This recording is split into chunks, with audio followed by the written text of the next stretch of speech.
আমার প্রিয় বন্ধুরা, তোমরা সবাই একটু চিন্তা করে দেখো, আমরা পশ্চিমবঙ্গে থেকেও, ভালো ভালো ডাক্তারের পাশে থেকেও, আমাদের পশ্চিমবঙ্গে প্রচুর ভালো ভালো ডাক্তার আছে।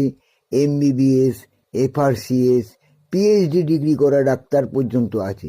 বিলেত ফেরত, আমেরিকা ফেরত, কত কি ফেরত ডাক্তার আছে। কিন্তু তাদেরকে ফেলে আমরা কেন ভেলোরে সুচিকিৎসার জন্য যাই?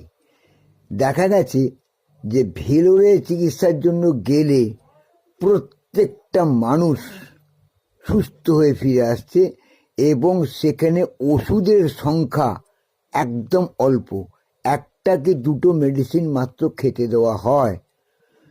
তাহলে বুঝতে পারছো ওখানে চিকিৎসার ধরন কীরকম আর এখানকার চিকিৎসার ধরন কীরকম। সবচেয়ে বড় কথা, এখানকার যত টেস্ট করবে তুমি, সে ব্লাড টেস্ট হোক, স্টুলস টেস্ট হোক, যে কোনো টেস্ট তুমি যদি ওখানে নিয়ে গিয়ে দেখাও, ওরা ছুঁড়ে ফেলে দেবে। কারণ এই সব টেস্টের মূল্য ভেলোরের ডাক্তারের কাছে একদমই মূল্যহীন। তারা এইসব টেস্টকে, এইসব চিকিৎসাকে পাত্তা দেয় না। কারণ একটাই, এখানে সঠিক এবং সুচিকিৎসার অভাব।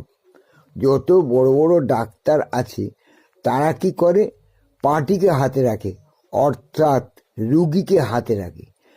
লো পাওয়ারের মেডিসিন দেয়, বিভিন্ন রকম কায়দা করে, বিভিন্ন রকম প্রক্রিয়ায় তারা রুগীকে হাতে রেখে বিভিন্ন রকমভাবে পয়সা ইনকাম করে, টাকা ইনকাম করে তাদের পকেট ভরছে। সুচিকিৎসার নামে এখানে অনেক রকম ফাঁকিবাজি চলছে, যার ফলে বেশিরভাগ মানুষ সুচিকিৎসা পায় না।